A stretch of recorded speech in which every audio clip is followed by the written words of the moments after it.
What's up YouTube, this is Black Guy Senpai here, and I'm going to go over a couple of things. It's going to be a little bit different video. This video is for people who are thinking about getting into Vanguard or basically any card game.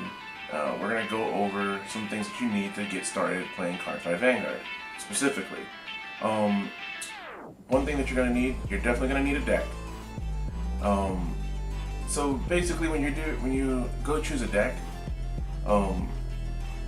first I would recommend just doing research at what's topping currently. Make sure you pay attention to that current part, because if you go to Cardfight Vanguard top decks, and you can pull up from one from 5 years ago when BTO5 was running rampant and get MLB, and I'm gonna build MLB, this deck is cheap, Vanguard's cheap. No, that's not the case. Just make sure you look up what's currently topping, or even go on Vanguardians or the Cardfight Vanguard US page, or anywhere else that you can find, a Discord, a Pojo page, something like that, to find out where you can get current information on what's topping. Once you find out what's topping, see what each deck is like. Just YouTube it real quick. Just Davis deck, Chaos, Messiahs, Redora. Once you find out what those decks do, see if you actually like them. If you're coming from another game, so you can see what the similar playstyles are. And if you like it, that's great.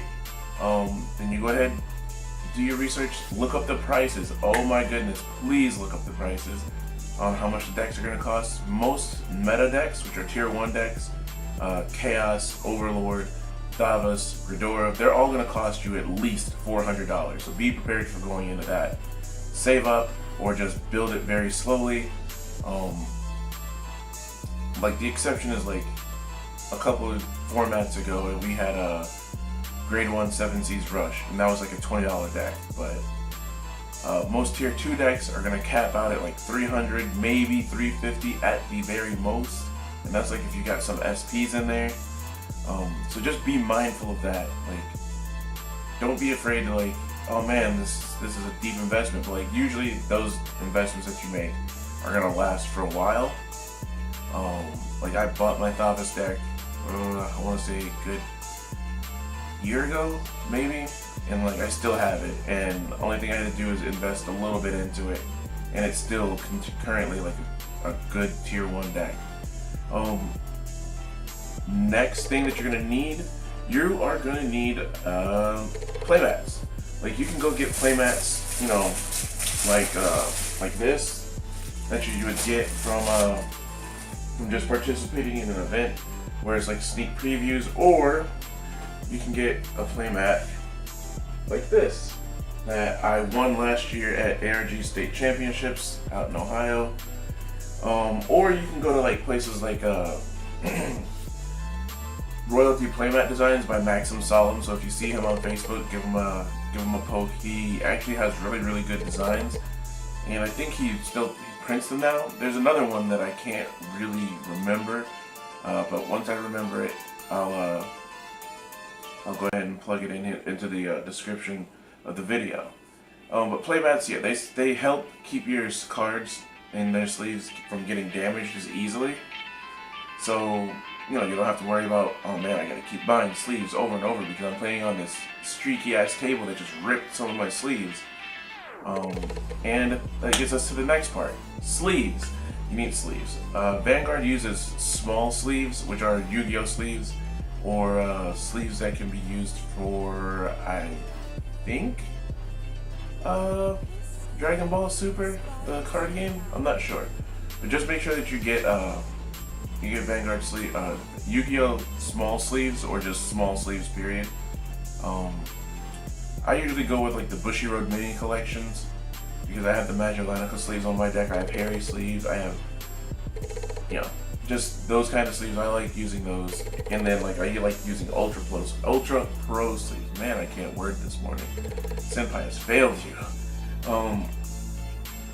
But yeah, those are sleeves that I like to use. And then next, we're gonna go with Trade Binder. Trade binders are definitely helpful.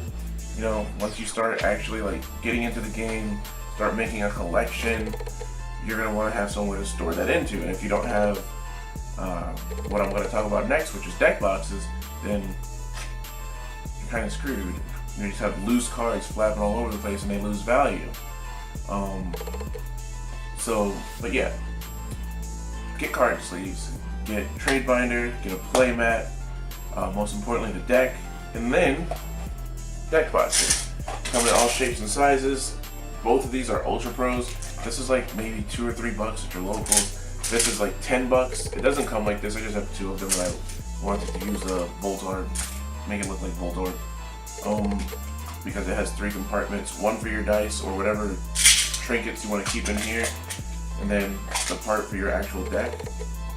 Well, I like this. I don't know what this is called, but it's a really nice deck box.